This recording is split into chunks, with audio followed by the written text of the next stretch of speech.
গল্প পড়তে কার না ভালো লাগে, কিন্তু এই গতিময় জীবনের ব্যস্ত মহানগরে আমরা কতটুকুই বা সময় পাই পড়বার মতন। মাঝে মাঝে ইচ্ছে হয় প্রিয় গল্পগুলো যদি কেউ পড়ে শোনাতো। হ্যাঁ, ঠিক তাই। প্রিয় গল্পগুলো নিয়ে আমি মেঘ রোজ থাকব, সে হোক সন্ধে বা সকাল কিংবা মধ্যরাতে, গল্পের ডাকপিয়ন হয়ে। মেঘের গল্প, মেঘের গল্প। আমাদের মেঘের গল্পের চতুর্থ নিবেদন আজ মানিক বন্দ্যোপাধ্যায়ের ছোট গল্প জুয়ারির বউ।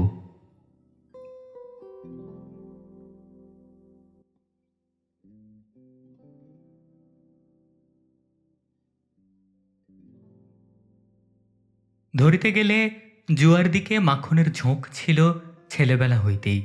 তার অল্প বয়সের খেয়াল আর খেলাগুলির মধ্যে তার ভবিষ্যৎ জীবনের এমন জোরালো মানসিক বিকারের সূচনা অবশ্য কেউ কল্পনা করিতে পারিত না।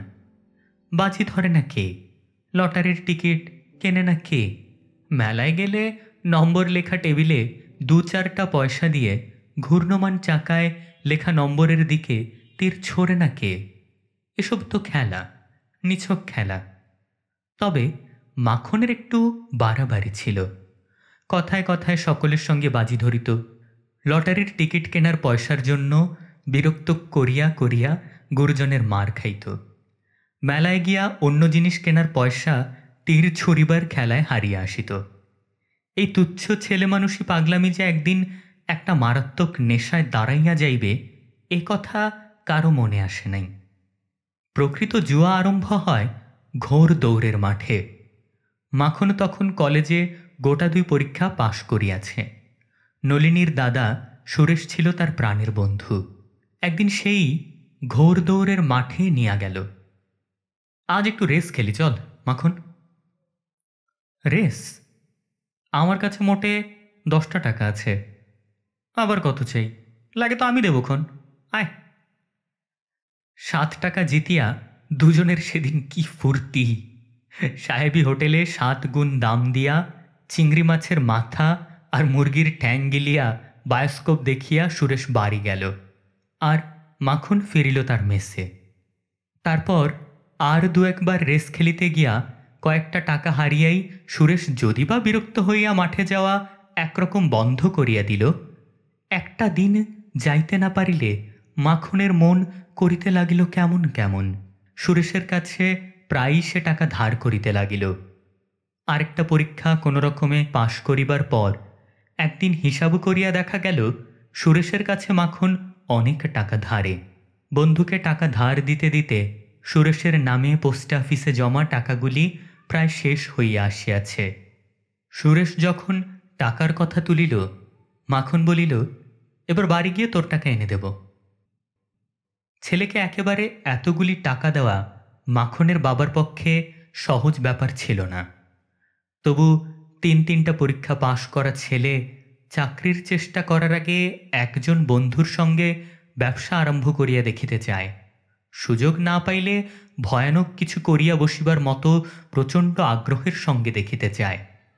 টাকাটা তাকে না দিলেই বা চলে কেমন করিয়া? বন্ধুকে দেওয়ার জন্য টাকাগুলি সঙ্গে নিয়া মাখন কলিকাতায় পৌঁছিল শনিবার সকাল 10টার সময়। সমস্ত পথ সে ভাবিতে ভাবিতে আসিয়াছে। এতদিন অল্প টাকা নিয়ে খেলার জন্য সে হারিয়াছে। বেশি টাকা নিয়ে খেলিলে জিতিবার সম্ভাবনা বেশি।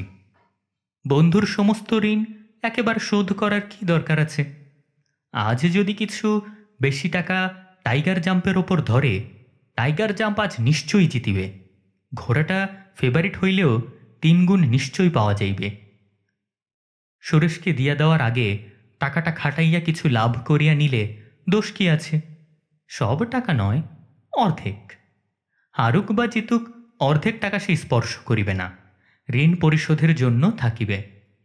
সন্ধ্যের আগে শেষ ঘোরদৌড়ের শেষে খালি পকেটে মাখন এনক্লোজারের ভেতর হইতে বাহির হইয়া আসিল। পরদিন অনেক বেলায় সে ম্লান মুখে সুরেশদের বাড়ি গেল। দরজা খুলিয়া দিল নলিনী। আগে হাসি মুখে অভ্যর্থনা করিত, আজ কিন্তু মুখখানা তার বড়ই গম্ভীর দেখাইতে লাগিল। ছাদে চুল শুকোচ্ছিলাম, আপনাকে আসতে দেখে নেমে এলাম। নলিনীর হাসির অভাবটা পূরণ করার জন্য মাখন নিজেই একটু হাসিবার চেষ্টা করিয়া বলিল, বেশ করেছ। সুরেশ কই? দাদা আসছে। টাকা এনেছেন দাদার? মাখন থতমত খাইয়া বলিল, টাকা? ও, টাকা। তুমি জানলে কি করে টাকার কথা? আমি কেন, সবাই জানে। বাবা রেগে আগুন হয়ে আছে। আনেননি তো? তো আনবেন কেন? গম্ভীর মুখ অন্ধকার করিয়া নলিনী ভেতরে চলিয়া গেল। সুরেশ আসিলে টাকার কথাটা উঠিল, বড়ই খাপছাড়া ভাবে। মাখন বলিল, তোর টাকাটা দিতে পারবো না সুরেশ। এক কাজ কর, ওই টাকাটা আমায় পণ দে, আমি নলিনীকে বিয়ে করব। কথা ছিল কথাটা গোপন থাকিবে, কিন্তু শেষ পর্যন্ত তা থাকিল না। বিনা পণে বন্ধুর বোনকে বিবাহ করার জন্য মনে মনে বাড়ির সকলেই একটু চটিয়াছিল। নলিনী তেমন রূপসীও নয়, কথাটার সমালোচনা হইত নানাভাবে, একটু কটুভাবেই। নলিনী যে কি করিয়া মাখনকে ভুলাইল ভাবিয়া সকলে অবাক হইয়া যাইত। আজকালকার মেয়ে, ফন্দিবাজ বাপের মেয়ে, ওদের পক্ষে সবই হয়তো সম্ভব। শুনিতে শুনিতে একদিন রাগে নলিনী দিশেহারা হইয়া গেল। বড় গুরুজন কেউ মন্তব্য করিলে রাগে দিশেহারা হইয়াও হয়তো সে চুপ করিয়া থাকিত, কিন্তু সেদিন মন্তব্যটা করিয়াছিল ননদ বিধু। তার সঙ্গে ইতিমধ্যে কতকটা ভাব হইয়া যাওয়ায় সে বলিয়া ফেলিল, পণ দেওয়া হয়নি মানে? পণ তো ওকে আগেই দেওয়া হয়েছে। তারপর সব জানাজানি হইয়া গেল। প্রথমটা কেউ বিশ্বাস করিতেই চায় না, কিন্তু সত্য কথায় বিশ্বাস না করিয়া উপায় কি? মাখনকে জিজ্ঞাসা করায় সেও স্বীকার করিয়া ফেলিল।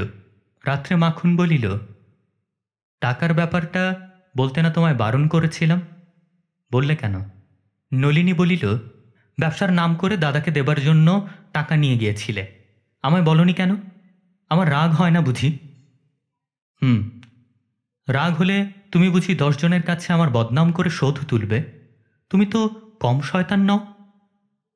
বিশ্রী একটা কলহ হইয়া গেল। কথা বন্ধ রহিল 3 দিন। আবার কথা আরম্ভ হইবার 10 মিনিটের মধ্যে নলিনী জিজ্ঞাসা করিল, আচ্ছা, অতগুলো টাকা কি করলে? দাদার কাছ থেকে নিয়েছ, বাবার কাছ থেকে নিয়েছ, টাকা তো কম নয়। প্রথমে কৈফিয়তটা ভালো করিয়া নলিনীর মাথায় ঢুকিল না। চুপি চুপি কার সঙ্গে মাখন ব্যবসা করিতেছিল, সব টাকা লোকসানে গিয়াছে। তারপর সে টের পাইল মাখন মিথ্যা বলিতেছে। মনটা তার খারাপ হইয়া গেল। স্বামীর মন তো তার ছোট নয়। টাকা পয়সার ব্যাপারে সে বরং অতিমাত্রায় উদার। টাকা পয়সার ব্যাপারেই তার কেন মিথ্যা বলার প্রয়োজন হইল? বাপ আর শ্বশুরের চেষ্টায় মাখনের একটা চাকরি জুটিয়া গেল ভালোই। বছর 5 মধ্যে বেতন বাড়িয়া দাঁড়াইয়া গেল প্রায় 300 টাকায়। এতদিনে নলিনীর একটা ছেলে, একটি মেয়ে হইয়াছে, এবং কতকটা স্বামীর চাকরির জন্যই অতি দ্রুত প্রমোশন পাইয়া পাইয়া স্বামীর সংসারে প্রায় গিন্নির পদ পাইয়াছে। সংসারে বিশেষ অশান্তি নাই, রোগ শোক নাই, অনটন নাই, নলিনীর মনেও জোরালো দুঃখ কিছু নাই। কেবল সেই যে 3 দিন কথা বন্ধ থাকার পর মাখনের মিথ্যা বলার জন্য মনটা তার খারাপ হইয়া গিয়াছিল। মৃদু আশঙ্কার মতো একটা স্থায়ী অস্বস্তির মধ্যে সেই মন খারাপ হওয়ারই কেমন যেন একটা অদ্ভুত খাপছাড়া জের চলিতেছে। কোনো পাপ করে নাই নলিনী, তবু ভয়ে রূপান্তরিত পুরানো পাপের মতোই কি যেন একটা দুর্বোধ্য ভার সব সময়েই তার মনকে বহন করিতে হইতেছে। মাখনের জুয়ার নেশা কাটিয়া যায় নাই। ভালোবাসার নেশার মতোই প্রথম বয়সের উদ্দাম উচ্ছৃঙ্খলতা আর অসহ্য অধীরতার যুগটা পার হইয়া ধীরস্থির হিসাব করা নেশায় দাঁড়াইয়া গিয়াছে। টাকা অবশ্য জমে না, অনেক স্বাদ অবশ্য মেটে না। মাঝে মাঝে বিশেষ প্রয়োজনের সময় টাকার জন্য সাময়িকভাবে রীতিমতো বিপদে পড়িতে হয়, তবু মোটামুটি সংসার চলিয়া যায়। মাখনের 100 টাকা বেতন হইলে যেমন চলিত তেমনিভাবে চলিয়া যায়। মাখনের বেতন 100 টাকা ধরিয়া নিলে অবশ্য অনেক হাঙ্গামাই মিটিয়া যাইত। এর চেয়ে অনেক কম বেতনেও জগতে অনেক লোক চাকরি করে, কিন্তু মুশকিল এই যে 300 টাকা যে বেতন পায় তার বেতনের 200 টাকা কোনো কাজে না আসিলেও বেতন তার 100 টাকার বেশি নয়, এটা ধরিয়া নেওয়া তার নিজের পক্ষেও অসম্ভব, আত্মীয় বন্ধুর পক্ষেও অসম্ভব। আত্মীয় বন্ধুর রাগ, অভিমান, বিরক্তি আর উপদেশ, উপরোধ, সমালোচনা এখনও চলিতে থাকিলেও নলিনী একরকম আর কিছুই বলে না। সে জানে এ রোগের ওষুধ নাই। এ কথাটাও সে জানে যে প্রয়োজন হইলে জুয়ার খরচটা মাখন কমাইয়া দিবে, কিন্তু সত্য সত্যই প্রয়োজন হওয়া চাই। পেট ভরানোর মতো, গা ঢাকা দেওয়ার মতো, রোগের সময় ডাক্তার, টাকা, ওষুধ কেনার মতো খাঁটি প্রয়োজন। এরকম আসল প্রয়োজন মেটানোর দায়িত্ববোধের কাছেই কেবল তার জুয়ার নেশা হার মানে। কত কৃত্রিম প্রয়োজনই নলিনী দাঁড় করাইবার চেষ্টা করিয়াছে, কতবার কতভাবে স্বামীকে বুঝাইবার চেষ্টা করিয়াছে, সংসারে এটা চাই, ওটা চাই, সেটা চাই। মাখন শুধু বলিয়াছে, আচ্ছা আচ্ছা হবে। কিন্তু শেষ পর্যন্ত প্রায় কিছুই হয় নাই। বাড়ি বদলানোর জন্য নলিনী অনেকবার ঝগড়া করিয়াছে, বলিয়াছে, এ বাড়িতে আমি থাকব না, একটা ভালো বাড়িতে চলো বলিয়া রাগ করিয়া বাপের বাড়িতে চলিয়াছে।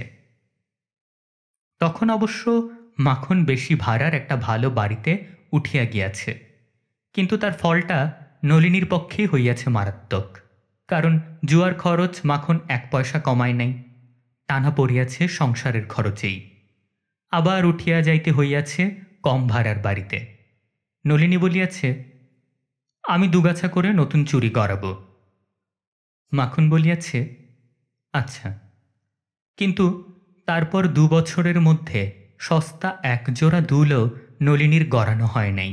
কারণ চুরিও নলিনীর আছে, দুলও আছে। কিন্তু নলিনী যেদিন বলিয়াছে, একটা লাইফ ইন্স্যুর পর্যন্ত করবে না তুমি, তার 1 মাসের মধ্যে মাখন 10,000 টাকার লাইফ ইন্স্যুরেন্স করিয়াছে, এবং এখন পর্যন্ত নিয়মিত প্রিমিয়াম দিয়ে আসিলেও বেশি ভাড়ার বাড়িতে উঠিয়া যাওয়ার ফলটা নলিনীকে ভোগ করিতে হয় নাই। ধরিতে গেলে টাকা পয়সার ব্যাপারে স্বামীর সঙ্গে তার একটা বোঝাপড়াই হইয়া গিয়াছে, তবু সেই রহস্যময় মৃদু আতঙ্কের পীড়ন একটুও শিথিল হয় নাই। কি যেন একটা বিপদ ঘটিবে, অল্পদিনের মধ্যেই ঘটিবে, কিন্তু কি ঘটিবে? মাখন একদিন জুয়ায় সর্বস্ব হারিয়া সর্বনাশ করিবে। কিন্তু মাখনের সর্বস্ব তো তার 300 টাকার চাকরি। উপার্জনের টাকা জুয়ার নেশায় নষ্ট করা সম্বন্ধে সে যতই অবিবেচক হোক, চাকরি নষ্ট করার মানুষ সে নয়, সে বিশ্বাস নলিনীর আছে। তবে আরও অনেক বেশি আরামে ও সুখে বাঁচিয়া থাকার সুযোগ পাইয়াও স্বামীর দোষে কোনো রকম খাইয়া পড়িয়া অতি গরিবের মতো বাঁচিয়া থাকিতে হওয়ার যে জ্বালা ভরা অভিযোগ, এটা কি তারই প্রতিক্রিয়া? কিন্তু কোথায় জ্বালা ভরা অভিযোগ? রাজপ্রাসাদে রাজরানীর মতো সুখে ও আরামে থাকিবার ব্যবস্থা মাখন করিয়া দিক, এটা সে চায়, মাখনের ভালোবাসার প্রকাশ হিসাবে চায়। কিন্তু না পাওয়ার জন্য বিশেষ ক্ষোভ তো তার নাই। নলিনী তাই কিছু বলে না, সব বিষয়ে সে একরকম হাল ছাড়িয়া দিয়াছে। মাখনের সহজ সাধারণ ভালোবাসার মধ্যে একটু রোমাঞ্চ আনিবার চেষ্টায় পর্যন্ত। চেনা মানুষ স্বামী হইয়াছে, তার কাছে কি অচেনা মানুষের নাটকীয় ভালোবাসা আশা করা যায়? এতদিন ছেলে মানুষ ছিল, তাই চেষ্টা করিয়াছে। বিবাহের আগে বুদ্ধি কম ছিল, তাই তখন ভাবিয়াছে বিবাহ হইলে হয়তো মাখন বদলাইয়া যাইবে। কিন্তু জুয়ার নেশায় উত্তেজনা আর অবসাদের মধ্যে যার মনের জোয়ার ভাটা, বউয়ের কথা কি তার মনে পড়ে? বউয়ের জন্য একবার একটু পাগল হওয়ার সময় কি তার থাকে? ভাবিতে ভাবিতে নলিনীর সাধারণ ছোট ছোট চোখ দুটিতে অস্পষ্ট স্বপ্নের স্পষ্ট ছায়া এমন অদ্ভুত ভাবালুতার আবরণে ঘনাইয়া আসে যে জগতের সব ডাগর চোখগুলিতেও তা সম্ভব মনে হয় না। হয়তো তখন দুপুরবেলায় আঁচল পাতিয়া মেঝেতে গড়ানোর অবসরটা পাওয়া গিয়াছে। ছেলেমেয়ের একজন খেলায় মত্ত, একজন ঘুমে অচেতন। চোখ বুজিলে কষ্ট বাড়িয়া যায়। নলিনী তাই চোখ মেলিয়া স্বপ্ন দেখে, তার কুমারী জীবনের স্বপ্ন। আত্মহারা আবেগের সঙ্গে তাকে ভালোবাসিলে মাখন কি করিত? সম্ভব অসম্ভব কত কথাই নলিনী ভাবে। তারপর অল্প অল্প অস্বস্তির মধ্যে মৃদু ভয়ের পীড়নে স্বপ্ন শেষ হইয়া চোখ দুটি তার বড় সাধারণ দেখাইতে থাকে। দুটি সন্তান যার, তার কেন আর এসব স্বপ্ন দেখা? আর কি এ স্বপ্ন সফল হয়? যদি বা হয়, কোনো এক আশ্চর্য উপায়ে আংশিকভাবে সফল হয়, দুদিন পরে সেটুকু সম্ভাবনাও আর থাকিবে না। আবার ছেলে বা মেয়ে কোলে আসিবে নলিনীর, তারপর সব শেষ। উদাসীন মাখনের মধ্যে প্রেমের উদ্দীপনা জাগানোর কথা ভাবিতে তার নিজেরই কি লজ্জা করিবে না? কি দিয়াই বা সে উদ্দীপনা জাগাইবে? এখনো কেউ জানে না, দুদিন পরেই জানিবে। মাখন হয়তো খুশি হইয়া আদর যত্ন বাড়াইয়া দিবে, বলিবে একটু দুধ খেও। কিন্তু তারপর আরও শ্রান্ত হইয়া পড়িবে মাখন, আরও ঝিমাইয়া পড়িবে। মাথা কপাল খুঁড়িয়া মরিয়া গেলেও আর নলিনী তাকে জাগাইয়া তুলিতে পারিবে না। নলিনীর ভ্রু কুচকাইয়া যায়, সংকুচিত চোখ দুটিতে মরণের চেয়ে গভীর আতঙ্কের ছাপ পড়ে। শীতের দুপুরে কপালে বিন্দু বিন্দু ঘাম দেখা যায়। কোনো উপায় কি নাই? যে কোনো একটা উপায়। ব্যর্থ হইলে যদি সর্বনাশ হওয়ার সম্ভাবনাও থাকে, তবু সার্থকতার যেটুকু সম্ভাবনা থাকিবে তারই লোভে সে একবার চেষ্টা করিয়া দেখিত। কিন্তু সেরকম উপায়ই বা কোথায়, যাতে সমস্ত শেষ হইয়া যায়, নয় মাখনের ভালোবাসা মেলে? ঠিক সেই সময় দুরু দুরু বুকে গভীর আগ্রহের সঙ্গে মাঠে রেলিং ঘেঁষিয়া 11টি ঘোড়ার মধ্যে একটির অগ্রগতি লক্ষ্য করিতে করিতে ভাবিতেছিল মাখন, এবারও না জিতলে বিপদে পড়িবে বটে, কিন্তু যদি যেতে। সন্ধ্যের পর ঘোর দৌড়ের মাঠ হইতে বন্ধু অবনীর সঙ্গে শ্রান্ত ক্লান্ত মাখন ফিরিয়া আসে। সুরেশের মতো অবনী এখন তার অন্তরঙ্গ বন্ধু।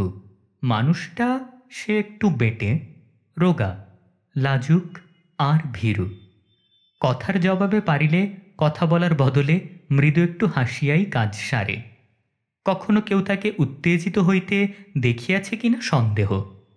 ঘোড়া ছুটিবার সময় মাখনও যখন আগ্রহ উত্তেজনায় বাঁ হাতের বুড়ো আঙুলটা কামড়াইতে থাকে, অবনী নির্বিকারভাবে বিড়ি টানিয়া যায়। জিতিলে মাখন হুররে বলিয়া একটা প্রচণ্ড চিৎকার করিয়া লাফাইয়া ওঠে, হারিলে ঝিমাইয়া পড়ে। অবনী জিতিলেও মৃদু একটু হাসে, হারিলেও হাসে। নলিনীর সাজ পোশাক দেখিয়া দুজনেই একটু অবাক হইয়া যায়। ফ্যাশন করিয়া শাড়ি পরিয়াছে, রঙিন ব্লাউজ গায়ে দিয়াছে। শুধু ঘষা মাজায় খুশি না হইয়া গালে বোধ হয় একটু রঙের আর চোখে একটু কাজলের ছোঁয়াচ দিয়াছে। মাখন বলে, কোথায় যাবে? নলিনী এক গাল হাসিয়া বলে, কোথায় আবার যাব? সেজেছ যে? সেজেছি, কি জ্বালা! কোথাও না গেলে বাড়িতে বুঝি ভূত সেজে থাকতে হয়? তারপর অবনীর কাছে গিয়া বলে, সইকে বুঝি তালা বন্ধ করে রাখেন, আসে না কেন? অবনী নীরবে মৃদু একটু হাসে। চলুন সইয়ের সঙ্গে দেখা করে আসি বলিয়া স্বামীর যে বন্ধুর সঙ্গে 3 হাত তফাতে দাঁড়াইয়া নলিনী সংক্ষেপে কথা বলিত, রীতিমতো তার হাত ধরিয়া তাকে টানিয়া তোলে এবং মাখনের দিকে এক নজর না চাহিয়াই বাহির হইয়া যায়। প্রাণপণে চেষ্টা করিয়াও নলিনী ভিতরের উত্তেজনা গোপন করিতে পারে না। অবনীর বউ বলে, কি হয়েছে সই? কিছু না। কোমরে আঁচলে জড়াইয়া অবনীর বউ রান্না করিতেছিল। নলিনীর চেয়ে সে বয়সে বড়, কিন্তু বড়ই তাকে ছেলে মানুষ দেখায়। মানুষটা সে সব সময়ই হাসি খুশি। কাজ করিতে করিতে গুনগুন করিয়া এখনো গান করে। তাকে দেখিলেই নলিনীর বড় হিংসা হয়, মনটা কেমন করিতে থাকে। ওর স্বামীও তো জুয়া খেলে, তার চেয়ে অনেক কষ্টেই ওকে সংসার চালাইতে হয়। দুটি ছেলের মধ্যে একটি ওর মরিয়া গিয়াছে, তবু সব সময় এমন ভাব দেখায় কেন? দুদিন আগে বিবাহ হইয়া আসিয়া স্বামীর আদরে মাটিতে যেন পা পড়িতেছে না। অবনীর বউ বলে, এমন সেজেগুজে হঠাৎ? নলিনী বলে, এমনি এলাম তোমায় দেখতে। কি ভাগ্যি আমার! ভাতের হাঁড়ি উনানে চাপাইয়া হাসিতে হাসিতে অবনীর বউ কাছে আসিয়া বসে।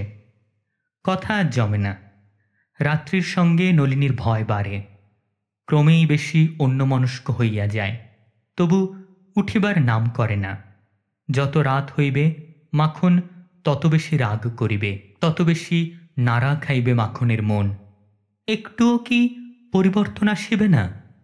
রাগটা যখন পড়িয়া যাইবে তখন রান্না শেষ হয়, অবনীর খাওয়া হইয়া যায়। তখনও নলিনীকে বসিয়া থাকিতে দেখিয়া অবনীর বউ অস্বস্তি বোধ করিতে থাকে। হাসি খুশি ভাব মিলাইয়া গিয়া তারও মুখে যেন ভয়ের ছাপ পড়ে। আমায় কিছু বলবে সই? নলিনী মাথা নাড়িয়া বলে, কি বলবো? না না, কিছু বলবো না। তোমায় নিতে আসছে না যে? কে জানে, ওর কথা বাদ দাও। খানিক পরে অবনীর বউ বলে, ওই তবে তোমায় দিয়ে আসুক, আর রাত করে কাজ নেই। পুঁই চচ্চড়ি রেঁধেছি, মুখে দিয়ে যাবে সই? হোক আর একটু রাত। মাখনের রাগ আর একটু বাড়িবে। আরম্ভ যখন করিয়াছে শেষ না দেখিয়া ছাড়িবে না। মরিয়া হইয়া নলিনী সখীর রান্না পুঁই চচ্চড়ি মুখে দিবার জন্য সখীর সঙ্গে এক থালায় খাইতে বসে। দুজনে বেশ পেট ভরিয়া খায়। সকালের জন্য পান্তানা রাখাতেই ভাতে কম পড়ে না, আর ডাল ভাজা মাছ তরকারি যতটুকুই থাক, ভাগাভাগি করিয়া খাওয়ার সময় মেয়েদের কখনো কম পড়েই না।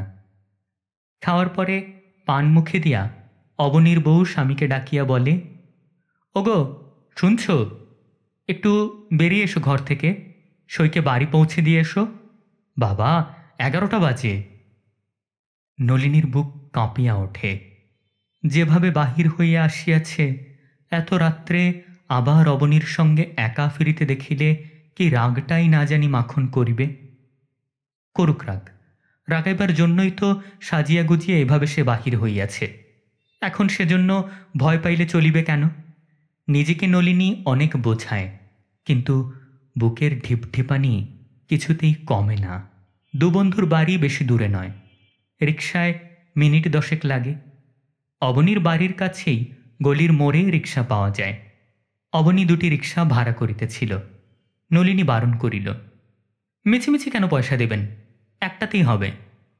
না না, দুটোই নি। নলিনীর গলার আওয়াজ বন্ধ হইয়া আসিতেছিল। এসব খাপছাড়া উত্তেজনা কি তার সহ্য হয়?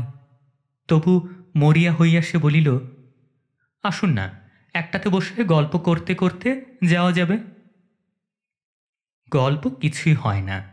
সমস্ত পথ দুজনেই যতটা সম্ভব পাশের দিকে হেলিয়া চুপচাপ বসিয়া থাকে। বাড়ির দরজার সামনে রিকশা থামা মাত্র নলিনী তড়াক করিয়া নামিয়া যায়। অবনীকে বলে, ওকে ডেকে দিয়ে আপনি এই রিকশাটা নিয়ে ফিরে যান। দরজা খুলিয়া দিতে আসিয়া মাখন দেখিতে পাইবে এত রাত্রে বউ তার এক রিকশায় অবনীর সঙ্গে পাশাপাশি বসিয়া বাড়ি ফিরিয়াছে। নলিনীর এই আশা বা আশঙ্কা পূর্ণ হইল না। দরজা খুলিয়া দিল চাকর। ঘরে গিয়া নলিনী দেখে কি মেয়েটাকে কোলে নিয়া আনারির মতো থাপড়াইয়া থাপড়াইয়া মাখনে তাকে ঘুম পাড়ানোর চেষ্টা করিতেছে। বউয়ের সাড়া পাইয়া মাখন ক্ষুণ্ণ কণ্ঠে বলিল, কি আশ্চর্য বিবেচনা তোমার! দুজনকে ফেলে রেখে এত রাত পর্যন্ত বাইরে কাটিয়ে এলে। খুকিকে তো অন্তত নিয়ে যেতে পারতে সঙ্গে। মেয়েকে নামাইয়া দিয়া মাখন নিজের বিছানায় উঠিয়া শ্রান্তভাবে চোখ বুজিয়া শুইয়া পড়িল। খুব যে রাগ করিয়াছে তার কোনো লক্ষণ দেখা গেল না। তুমি কাউকে পাঠালে না কেন? অবনীবাবুর সঙ্গে কথা কইতে কইতে কাকে পাঠাবো? শম্ভু এতক্ষণ খুকিকে রাখছিল। 2 মিনিট আগে দরজা খুলতে যাওয়ার সময় শম্ভু তবে মেয়েকে মাখনের কোলে দিয়া গিয়াছিল। সন্ধ্যা হইতে মাখনকে মেয়ে রাখিতে হয় নাই।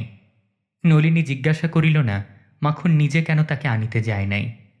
আর জিজ্ঞাসা করিয়া কি হইবে? নিজের চোখে বউ আর বন্ধুকে জড়াজড়ি করিতে দেখিলেও বোধহয় তার রাগ হইবে না। এমন বদমেজাজি মানুষ। 1 গ্লাস জল দিতে দেরি হওয়ায় আজ সকালেই শম্ভুকে মারিতে উঠিয়াছিল। শুধু বউকে তার এত অনুগ্রহ কেন? একদিন কি সে রাগের মাথায় বউয়ের গালে একটা চর বসাইয়া দিতে পারে না? যাতে খানিক পরে ভালোবাসার জন্য না হোক, অন্তত অনুতাপের জন্য অনেকগুলি চুমো দিয়া চরের দাগটা মুছিবার চেষ্টা করা চলে। বাহিরটা একবার তদারক করিয়া আসিয়া নলিনী ঘুমন্ত মেয়ের পাশে শুইয়া পড়ে। মাখন বলে, খেলে না? নলিনী বলে, ওদের বাড়ি থেকে খেয়ে এসেছি। খানিকক্ষণ চুপচাপ কাটিয়া যায়। তারপর মাখন যেন ভয়ে ভয়ে আস্তে আস্তে বলে, আজ অনেকগুলি টাকা জিতেছি। নলিনী সাড়া দেয় না। প্রায় 700। নলিনী তবু সাড়া দেয় না। তোমার একটা গয়না গড়িয়ে দেব, যা চাও।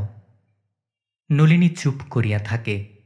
নিঃশব্দে কাঁদিতে কাঁদিতে ভাবে, কে শুনতে চায় তুমি হেরেছ কি জিতেছ? কে চায় তোমার গয়না? একবার কাছে ডাকতে পারো না আমায়? অনেকক্ষণ অপেক্ষা করিয়া মাখন বলে, রাগ করেছ? না না, ঘুমো, আর জ্বালাতন করব না। এতক্ষণ শুনছিলেন মানিক বন্দ্যোপাধ্যায়ের ছোট গল্প জুয়ারির বউ। আমি মেঘ, থাকবো মেঘের গল্পে নতুন গল্প নিয়ে। সেই পর্যন্ত সবাই সুস্থ থাকুন, ভালো থাকুন এবং নিরাপদে থাকুন। সাবস্ক্রাইব করে আমাদের পাশে থাকবেন এবং কমেন্ট করে জানাবেন আপনাদের গল্প কেমন লাগছে, কিংবা কোন নতুন গল্প বা কবিতা আপনারা পরবর্তীতে শুনতে চান, সেগুলো আমাদের জানিয়ে দেবেন।